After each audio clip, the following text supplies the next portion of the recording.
Bon, nous allons reprendre. Je vous présente le professeur Shaul Bassi de l'Université de Venise. Le professeur Bassi est un spécialiste de Shakespeare et je veux vous raconter une anecdote qui montre l'étendue de son imagination. Pour l'anniversaire du ghetto de Venise, il a imaginé faire un nouveau procès à Shylock. Et il a invité Ruth Bader Ginsburg, la célèbre juge américaine, hélas maintenant décédée, pour venir prendre la présidence de ce jugement. Et il va peut-être nous raconter un peu après ce qui s'est passé, mais vous voyez qu'il a une imagination débordante, une connaissance très profonde de Shakespeare. Malheureusement, il me dit qu'il ne parle pas français, il parle peu de français, donc il préfère de s'exprimer en anglais.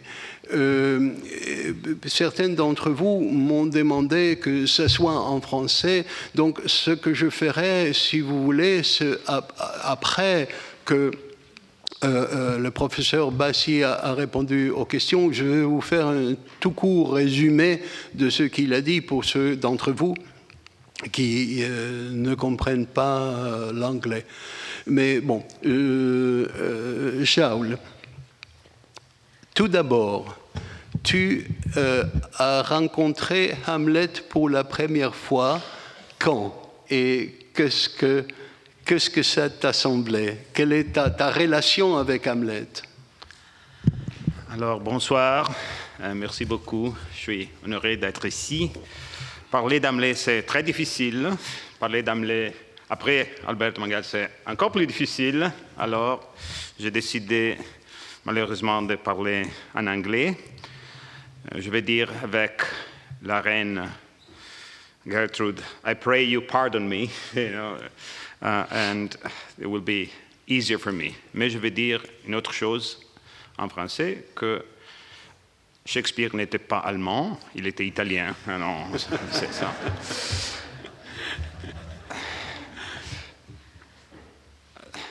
Okay, I'm glad that you asked that question because I'm trying to think of where I think Hamlet is part of our imagination, and I can think of many important encounters with Hamlet. I'm sure probably I did encounter it in my Italian education, and certainly in bits and pieces. So I think that for many people, the experience of meeting Hamlet is that you don't get the whole thing, you don't get the 5 hours, you don't get the 2 hours, maybe you get only some chunks of it. And I remember a fantastic encounter with Hamlet, Peter Brook's Hamlet in the French version. And I think that the to be or not to be came very early so that, you know, it could be cleared out of the way. Because I think there's so much expectation that as early as the Romantic period of the 19th century, the early 19th century, Romantic critics were already saying that it's impossible to stage Hamlet. That, you know, that Hamlet has to be staged in one's mind and one's imagination. Brièvement, vous voulez que je résume ou vous comprenez l'anglais? C'est pas la peine? Bon, d'accord. Alors, je ne résume pas. Merci.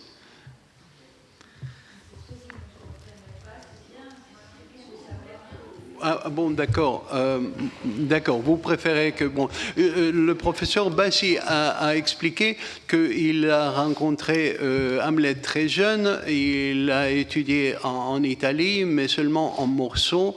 Que sa première rencontre était peut-être la mise en scène de Peter Brook, où le soliloque de To Be or Not To Be venait très tôt dans la pièce, parce que depuis le romantisme, les critiques disaient il est impossible de monter la pièce, parce que tout le monde attend de ces To Be or Not To Be.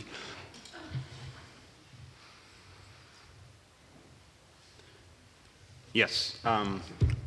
I'm thinking of other encounters. One that has stayed with me for a long time and that I would like perhaps to comment upon later is a Lithuanian production by the great Lithuanian director Eimontas Nekrosius, where Hamlet was a young Lithuanian pop singer that delivered the to be or not to be speech under a chandelier made of ice, and the ice would melt, which is an important metaphor in the play.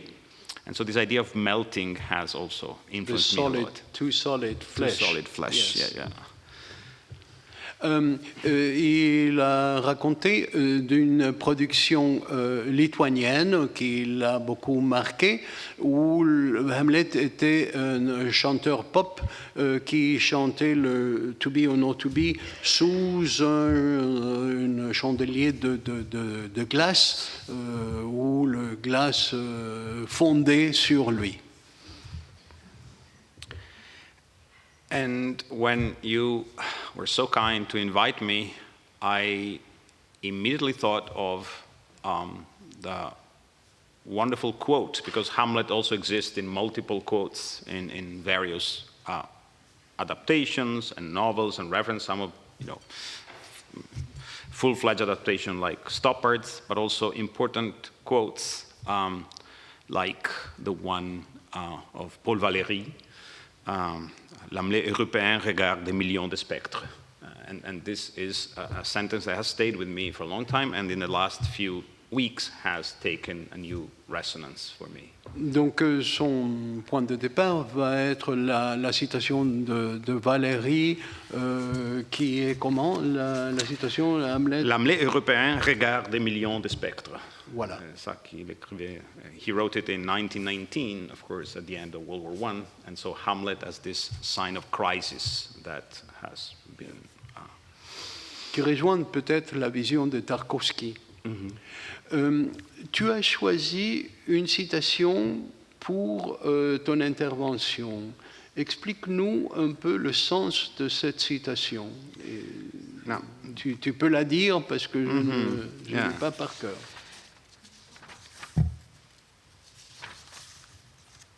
The bold wind speechless. Bold wind speechless is one of the many images of nature in the play. Les vents courageux sont sans parole. Exactly. So the wonderful thing about Hamlet is that every time you read it, you are reading essentially a different text. And this never ceases to surprise me. I've taught Hamlet in the past, and I've reread it and very carefully this time. And it was as if there were many lines that took a completely different meaning for me. À chaque fois qu'il lit Hamlet, il découvre un nouveau texte. And in particular, I was really drawn to images of nature, images of the weather, clouds, air, vapors, the sea. And I would like to perhaps later talk a little bit about the different attitudes towards nature that Hamlet has vis-à-vis Ophelia. Ce qui lui a attiré chez Hamlet, c'est sa relation avec la nature, le vocabulaire des choses de la nature, et il va parler de cela après. But before that, I would like to talk about and to follow up on your wonderful fresco. And you said something about Hamlet being very popular with the Third Reich and with many other regimes, or to be a very topical play every time that there is a totalitarian regime. Qu'à chaque fois qu'il y a un régime totalitaire, Hamlet devienne une pièce de grande rélevance. But it also, I think what is to me very profoundly disturbing is that in most cases, it is not censored, so that the totalitarian regime will allow Hamlet to be staged. Oui, le régime totalitaire ne se cure de censurer la mise en scène de Hamlet parce que les lectures d'une mise en scène sont toujours nombreuses. And one particular staging that I became aware of in the last few days is a staging of Hamlet. It was the first Ukrainian staging of Hamlet in Lviv in September 1940, the 21st of September 1943. Donc en 1943, il y a eu une mise en scène de Hamlet en Ukraine. Lviv had been occupied by the Soviet army in 1939, by the Nazi in 1942, and back by the Soviet in 1944. So what happens is that under the first Soviet occupation, theater was mostly, let's say, an ideologically communist theater. And theater was a business of the cosmopolitan Lviv with Jews and Poles and Ukrainians and Russians. When the Nazi took over, off went the Poles, off went the Jews. The Jews were killed, actually, or ghettoized. Ukrainian actors and directors were allowed to take over. And there was the first Ukrainian version of a director whose mother was Jewish, but that was something that was not fully in the sun, to quote the play. And Volodymyr Blavatsky, who was the head of the theater and played Hamlet, it is not clear whether it was a slip of the tongue or a deliberate choice, didn't say to be or not to be, but said, is it good or evil? And so you see how many... Donc dans cette version en Ukraine, le to be, au nom to be, s'est transformé en est-ce une bonne chose ou une mauvaise chose? Est-ce le bien ou le mal?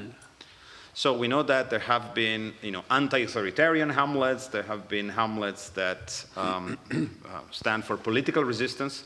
But I think that thinking about Europe, it's so interesting, and one could say maybe Hamlet can mean so much that it's so malleable politically that it can really mean anything. And as you said, the Nazi allowed Hamlet to be on stage and Shakespeare to be on stage precisely because he could be hailed as a Germanic hero. Oui. Et cette ambiguïté permettait aux nazis, par exemple, de permettre que Hamlet soit mis en scène. And if I can be the academic philologist for a second, there is one of the many interesting linguistic aspects of the play. There is a word that sounds Pollux, and we hear that Hamlet's father is bearing the Pollux. And so Pollux could be the hacks, but the Nazi preferred the version where it really meant that he was killing Pollux. Un exemple, c'est le mot Pollux. Le père de Hamlet attaque les Pollux, mais ça veut dire les Polonais ou ça peut dire une arme. Et donc les nazis ont préféré l'interprétation des Polonais. So, I think that this political ambiguity, but also plasticity, I think it's very problematic and it's very interesting because you can really do a lot of things with Hamlet, and maybe later I'll try to do something myself that's a bit... You mean now or... Everywhere. I mean, it's so interesting that so early on, Hamlet really came to mean something that is so cliché. And so I think it was Charles Lamb that says that you go around England and you see so many schoolboys saying to be or not to be, and that really becomes like a que Hamlet est devenu quotations. un cliché donc, depuis longtemps, et donc il a envie de faire quelque chose avec Hamlet. Another quote that I would like to share is a very simple one, but again, it's interesting and it's funny also to pick details and something that I had never done is to look at all the European locations that are mentioned in the play. La géographie européenne qui apparaît dans la pièce. Yeah. So the queen, the mother, says, and this is actually a site that you've already mentioned yourself, is, I pray thee stay with us, go not to Wittenberg. Yeah. So one could argue that Hamlet is the first Erasmus play, because the geography of the play has both, at the very beginning, Europe as the space of war, and so the borders that are attacked, violated, negotiated, and so we have that it's so topical today, but it's also the space of great intellectual traffic. Laertes comes here to Paris, and his father is very suspicious of what might happen in Paris. Hamlet has studied in Wittenberg. That, of course, was not only the university of the place where Martin Luther started the Reformation, but also the place where a great European philosopher, Giordano Bruno, had been. So there is also this interest of possible influence of his Giordano Bruno influence on Hamlet and Shakespeare, something that had been noted since the 19th century. But just for fun, Je résume la scène de Hamlet et l'Europe tout entière. D'un côté, l'Europe en guerre, et de l'autre côté, l'Europe intellectuelle avec ses universités que Hamlet, Laertes fréquentent. Mm-hmm. So, just for fun, I'm going to read the name of the places that are directly or indirectly referenced in the les noms qui sont cités, géographiques qui sont cités dans Hamlet. Yeah. Norway, Rome, France, Wittenberg, the Rhine, because Rhenish wine, of course, plenty of reference to Greek mythology, Troy, England, Vienna, Italy, Turkish, Syracuse, Provence, Poland, Switzerland, Normandy.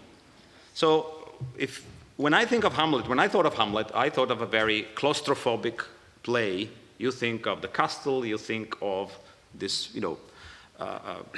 peripheral country, but then, in fact, it describes a very vast geography that connects so many different places, east, west, and also Mediterranean. And so I think that's so interesting that in terms of the mythological references, Hamlet is also a Mediterranean play.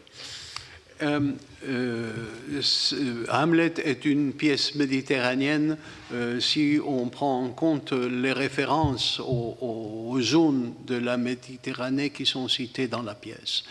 But also, peut-être cette géographie est une indication que si bien le monde est étendu, l'Europe a tous ses parties, Hamlet continue à penser qu'il est dans la coquille de la noix, in that nutshell, and count himself king of infinite space. King of infinite space. Et c'est l'Europe du commerce, comme je disais. Maintenant, l'Angleterre s'étend et ses voies commerciales touchent à toutes ces régions de l'Europe. Since you mentioned that wonderful image, there is this incredible novel by Ian McEwan that yes. imagines Hamlet being in the womb of fait référence à un merveilleux petit roman de Ian McEwan. À mon avis, c'est un avis personnel, il est le meilleur romancier de langue anglaise qui écrit aujourd'hui. Il y a un petit roman, je ne sais pas sous quel titre il a été traduit en français, qui raconte la vie de Hamlet avant de naître, dans cette coquille de noix qui est le ventre de sa mère.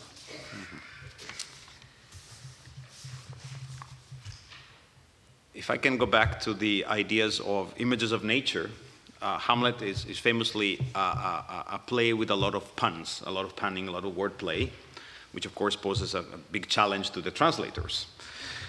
And there is this famous line where Hamlet says that he's too much in the sun, where he plays with the word sun, like the sun like the star, and the sun in the family.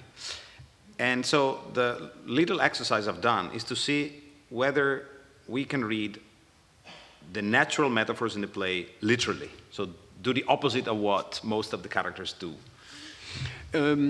Il y a beaucoup d'images de la nature dans la pièce. Shakespeare aime beaucoup les calembours, les jeux de mots. Donc, par exemple, il dit « je suis trop au soleil », mais en fait, ça peut être entendu comme « je suis trop dans le rôle du fils », « son and son ». Et le professeur Bassi se propose de nous parler d'une lecture littérale de ces métaphores, donc non comme les personnages les interprètent comme image des émotions, mais vraiment comme image de la nature à laquelle on peut se référer. You and I have met this very important writer and thinker, Amitav Ghosh, from India, who's written this, I would say, groundbreaking book called The Great Derangement, where he says that the climate change, the climate crisis is a crisis of culture and the crisis of the imagination. And I think that this is a very important point that needs to be taken into account. And so what happens if we read Hamlet as a symptom or as a sign of the crisis of the imagination? Le professeur Bassi dit que Amitav Ghosh, qu'il considère un grand écrivain, a écrit dans un de ses romans que la crise climatique que nous subissons est une crise culturelle, une crise de l'imagination, et que peut-être on peut regarder ou lire la pièce Hamlet avec ces yeux-là. So we are literally too much in the sun. So the planet is becoming too hot. Okay? So this is a very literal-minded reading of a pun. But some very important critics have said that there is a cultural problem that I think it's encapsulated, epitomized by Hamlet, that in the English tradition, but certainly in other traditions as well, images of nature have been used almost entirely as metaphors. And Hamlet is the perfect example because Hamlet is the play of the mind, is the play of introspection. And so most of the images of nature are used as images of introspection, metaphorically. So if we reverse the process, let's see what happens. La littérature anglaise emploie ces images de la nature comme une réflexion des images des émotions. Voyons si nous pouvons regarder ces images comme des images de nature. The Sea of Troubles, right? To be or not to be, the Sea of Troubles, if we took all the reference to the sea, we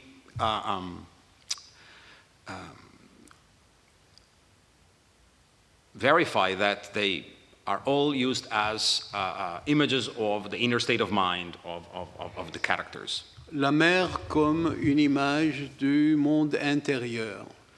And I was watching this wonderful film made on Hamlet by the great Russian but Ukrainian and Jewish director Grigory Kozintsev that shows Hamlet in front of a sea with the waves breaking onto the shore. So it's the film that makes it visual, the presence, the physical presence of the sea. So,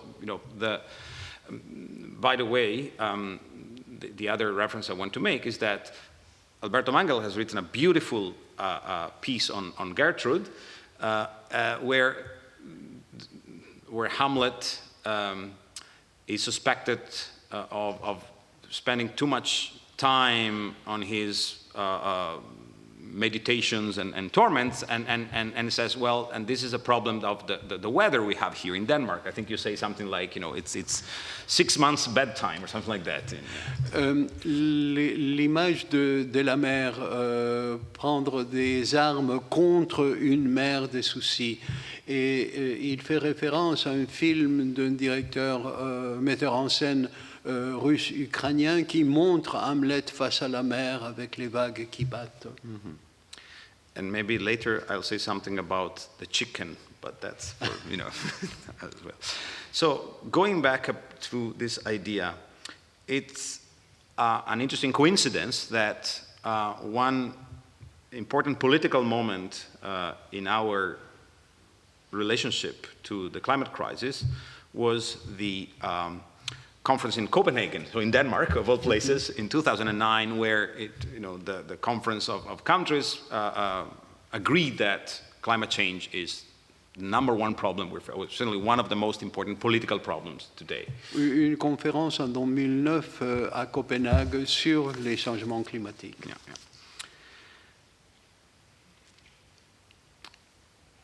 And so the two categories that I would like to offer here, one comes from an academic called Stephen Estock, and that's called ecophobia, the fear of nature. So this is a very important feature of our culture in general, and we can find it in Hamlet. Hamlet is the perfect ecophobe.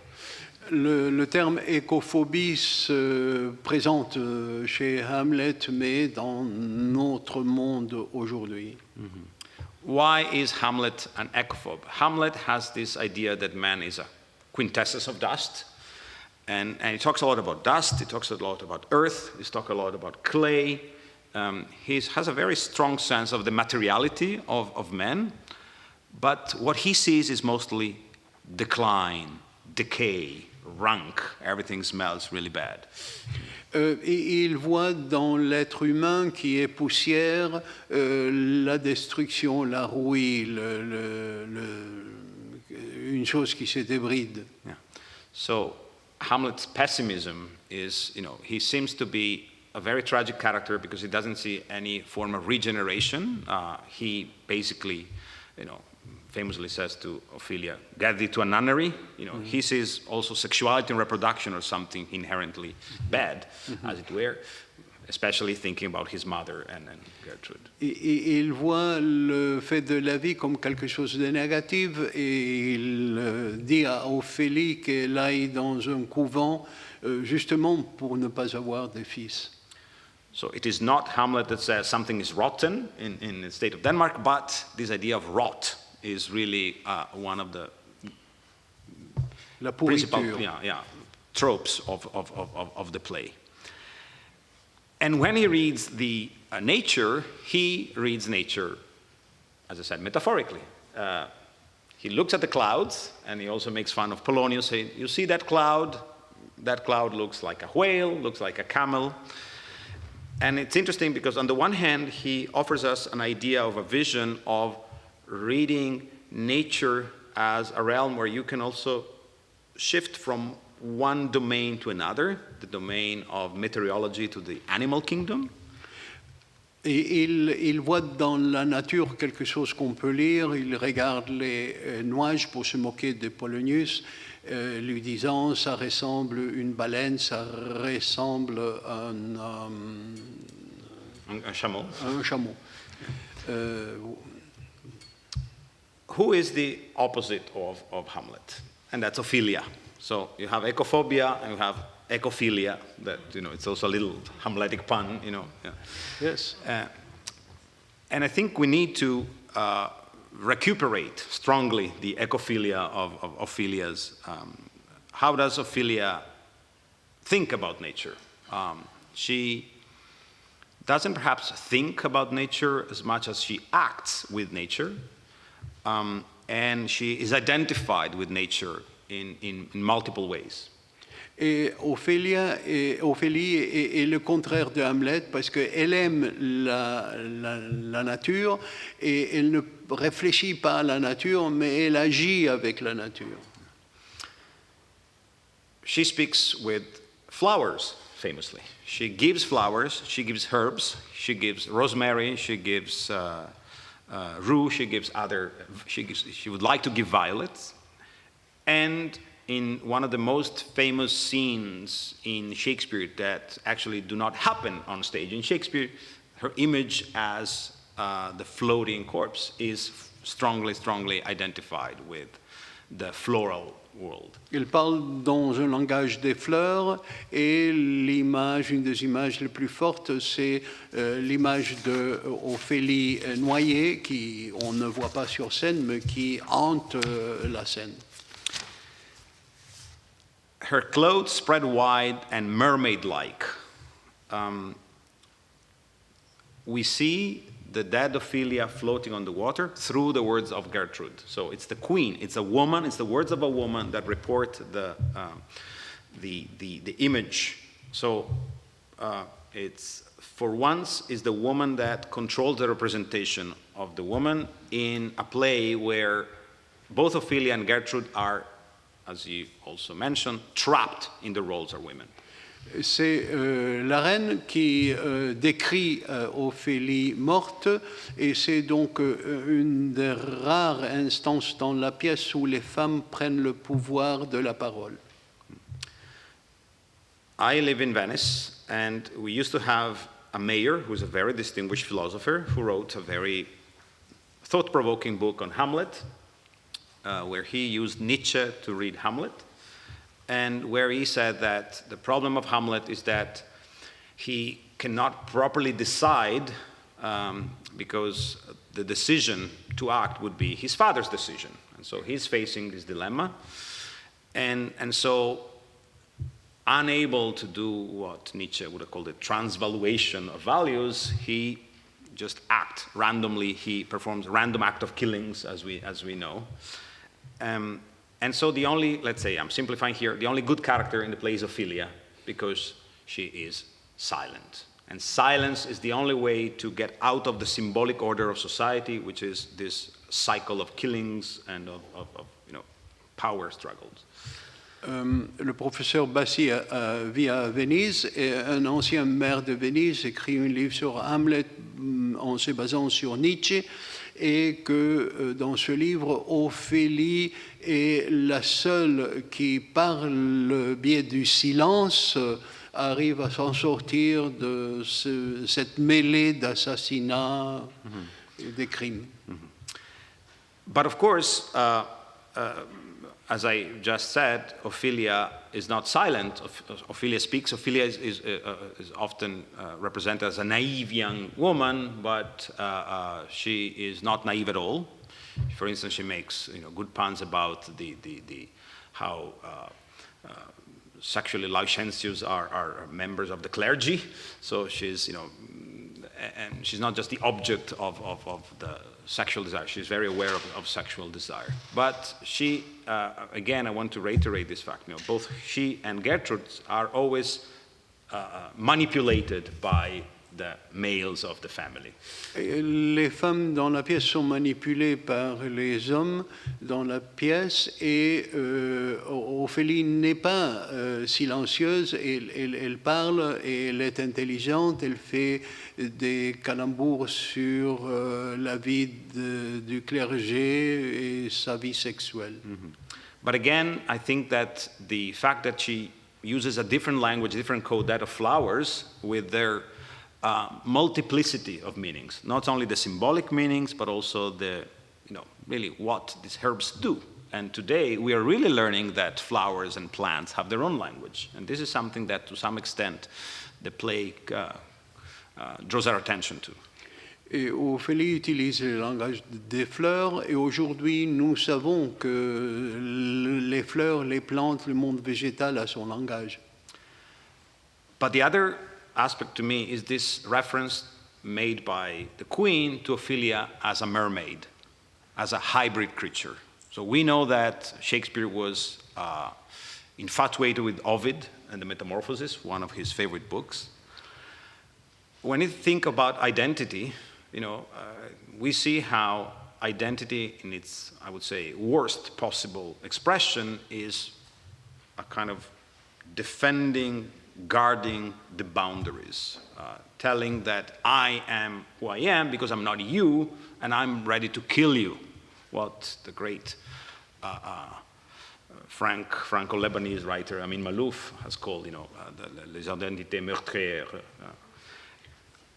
Le problème de l'identité que Maalouf définit comme une identité meurtrière dit « je vais te tuer parce que tu n'es pas moi », tandis que Gertrude définit Ophélie comme une sirène, et c'est une image qui vient d'Ovide, un auteur préféré de Shakespeare. So, Hamlet inherits a notion of identity that comes with an armor. The ghost appears with an armor.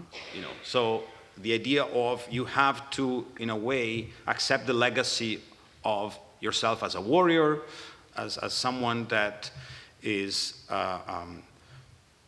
defending and guarding the individual and the national boundaries and the borders. Hamlet, par contre, se définit par l'armure de son père, donc comme quelqu'un qui défend sa propre identité et celle de son royaume. He may not be comfortable with that, but that's the kind of legacy that he has inherited, and this is why also he has to struggle with it.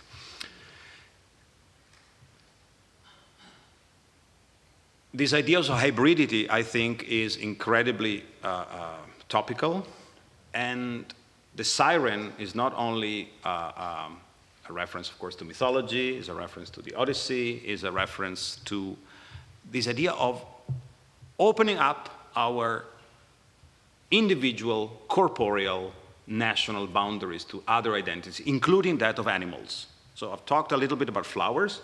Now I would like to say a few things about animals. L'image de la sirène permet d'ouvrir la notion d'identité et incorporer celle du monde animal. We talked a little bit about some animals. So Hamlet is full of reference to animals. We talked about the whales, the camels. There are, of course, the mousetrap, the Weasel. Weasel. It's the zoology of Shakespeare is incredible. The zoology of Hamlet is even more incredible. If I could reference the great rival of Hamlet as the greatest Shakespearean tragedy, King Lear. King Lear famously describes his daughter as centaurs, and Gloucester describes them as tigers. And so this idea of hybrid creatures as monsters. Lire la pièce qui fait pagnon avec Hamlet, dans Lire, les filles du roi sont décrites comme des centaures ou des tigres, incorporant cette identité monstrueuse au personnage. Shakespeare's age is obsessed with the idea of monstrosity. The monster is what is always, falling outside of the norm, outside of the normal. Again, this image of Ophelia as a mermaid, as a creature that, in a way, finds in water a form of life that is very different from the idea of the male, especially male, but also her own corpse that Hamlet goes back to over and over again. So death by water is, in a way, something that also promises or alludes to regeneration, to recreation, to rebirth, whereas Hamlet is obsessed with this idea of the rotting flesh, of Polonius being eaten by the worms, another important animal that is mentioned. L'âge de Shakespeare est obsédé par les monstres et de façon différente. Dans le cas d'Ophélie, parce qu'on la compare à une sirène, l'eau est un symbole de la renaissance, tandis que pour Hamlet, l'idée de la mort est la poussière, ce qui ne se régénère pas. And in fact, at the end, it's very important for the play to see Ophelia transformed in a cadaver, literally, you know, the flesh for the worms, because it has to be reinscribed in the same social order. So she has to be returned to that idea of the rotting corpse rather than this borderline creature that exists in water and that has fascinated artists and filmmakers for many, many centuries now. Tandis que pour la cohérence de la pièce, cette renaissance aquatique de Ophélie à la fin de la pièce, elle devient un cadavre qui est enterré, qui devient la nourriture pour les vers. And this is perhaps the moment where I should say that, of course, this is a good example of reading into the play. This is not something that Shakespeare, you know, well, he had it in mind because he wrote it, but I think when I was invited to discuss Hamlet, I was thrilled. I was also overwhelmed because everybody has written about Hamlet. And I said, all right, you know what? Instead of rereading all the great thinkers, all the great scholars, of course, I've read many, but I said, all right, let's see, you know, let's just take the play and read what is in the air, as it were, into the play. And this is something that I would, if it makes sense, invite everybody to do. So to read it without that heavy sense of the ghost. Let's not use Hamlet as the ghost that comes to you and say, remember me. No, so let's in a way forget the previous, tries to forget the previous Hamlets and try to create our own Hamlet. N'agissons comme des lecteurs qui travaillent sous l'empreinte du fantôme qui dit lisez de cette façon-là, mais soyons libres de lire sans tous les commentaires célèbres de la pièce. L'interprétation que le professeur Bassi fait n'est peut-être pas dans la tête de Shakespeare, mais elle est dans les mots, donc c'est permis. When I teach Shakespeare, I always use a midrash, a Jewish parable where Moses comes back to earth and goes into a yeshiva where they're studying, and he sits down and doesn't understand anything at all. And at the end, he hears someone says, that's the law of Moses. Yeah. And so I think that Shakespeare would do the same. If Shakespeare could enter a classroom or a theater today, he might not really even realize that they're doing Hamlet. But this is exactly the great thing about Hamlet. Quand le professeur Bassi enseigne Shakespeare, il utilise un midrash, une parabole juive qui raconte que Moïse retourne à la terre et va dans une école rabbinique et il entend les gens parler et il ne comprend rien. Et après la leçon, il dit « c'est la loi de Moïse ». Et que Shakespeare aurait ressenti la même chose s'il venait voir une représentation de Shakespeare aujourd'hui. If I could make one final crazy interpretation. Une dernière interprétation folle. In the spirit of Hamlet. It is a well-known fact that in representing Hamlet, there's always a conflation between most famous speech, to be or not to be, and the most famous prop, stage property, the skull of Hamlet. Yeah, so the skull of Hamlet, so we see a lot of images, could be serious images, serious illustrations, films, where you see Hamlet with the skull saying to be or not to be, which of course are two separate, fully separate scenes. I can't remember the name now, but there was a Russian person who was so, because of course Shakespeare was German, Italian, and Russian as well, because Shakespeare is really the European author, who died and decided to leave his own skull to the Royal Shakespeare Company, hoping that he could play Yorick, you know, on it. C'est les deux images de textes qui sont les plus symboliques de la pièce sont To Be et To Be et le crâne de Yorick et qui sont mis ensemble dans des images. Évidemment, Hamlet ne dit pas To Be ou Not To Be en regardant le crâne. et il raconte d'un Russe qui a légué son crâne à une compagnie shakespearienne pour qu'on l'utilise sur scène pour qu'il soit présent dans Hamlet. Ironically, the law in England prohibited the use of a real skull on stage, so they made a perfect replica of the skull so that they could, you know, have it both ways. La loi anglaise ne permettait pas l'usage d'un vrai crâne.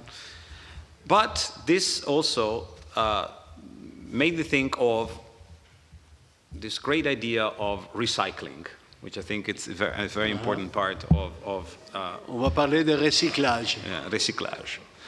So I said, and I stand by my idea, that an idea proposed by more authoritative scholars, that Hamlet is the ecophobic character and Ophelia is the ecophilic character. So the one who really hates nature, and she's the one who in a way is at peace with nature, or has a more harmonious comedic relationship with nature. But there's one passage to me where I think that Hamlet, in his profound ecophobia, says something that is incredibly inspiring. I don't know if, and that's again in the gravedigger scene, where after seeing Yorick, he makes this famous meditation about, in a way, the democracy of death. That after death, we're all the same. We all turn to dust and clay. Donc, pour revenir, Hamlet écophobique, Ophélie écophilique. Et dans la scène du fossoyeur, Hamlet parle de ceci. So the 4 lines are: Imperious Caesar, dead and turned to clay, might stop a hole to keep the wind away. Oh, that earth which kept the world in awe should patch a wall to expel the water's flow. So he imagines that Caesar, the great, and of course we have to remember that he was talking about these great emperors and kings in front of real kings, and so, and having produced Julius Caesar. And having produced that's mentioned in the play. Absolutely. Polonius played Julius Caesar. Those are the same years, 1599. Is incredibly productive. The very last years of Queen Elizabeth. So, of course, one could see this as the apotheosis of Hamlet idea, morbid idea of the materiality of man. It's a very typical sort of, even. On peut considérer cette réflexion sur la démocratie de la mort, tout le monde meurt, César, comme une réflexion. Yeah. So that the standard memento mori, voilà. And we're all going to become skulls and cadavers, everything we see in the Baroque culture. But there is this incredible thing which is also kind of heretical, that the body is not preserved, is not kept there, maybe in view of the resurrection of the bodies at the end of the days, but the body back to its materiality, to its being made of earth, is actually used to keep the wind away, to protect us from the extreme weather condition. Donc le corps recyclé pour faire un mur pour nous protéger du vent. And also to patch a wall to expel the water's flow. And as someone who is from a city that is constantly threatened by water flowing, the idea that, this is a paradox. This is again, could be seen as a kind of nihilistic point of view, but there is something bizarre where we think, all right, can we think of ourselves as recycling our corporeality in order to protect us from the changing weather conditions? Recycler nos corps pour nous protéger du changement climatique. It might be a good idea to suggest that all Venetian politicians should donate their body to construct a dam. It might not be good for that either, but that's so these are just, let's say, glimpses of possible interpretations of the play. Perhaps the great pleasure is also to be reading that with actors that have a completely different approach, but the melting chandelier is also a way that we can really recycle Hamlet or upcycle Hamlet in multiple ways, and that's, I think, what Europe needs. So Europe needs texts that are shared, of course, which is the amazing, I think, concept of this wonderful cycle of lecture. Needs something that we can all recognize. So the reputation of Hamlet is such that we need some texts that we can all somehow relate to, but they need to be constantly upcycled, as it were. Il est important que l'Europe ait des textes qu'on puisse partager entre tous, mais des textes qui soient recyclables, donc qui soient interprétés à chaque fois d'une façon nouvelle. Thank you very much.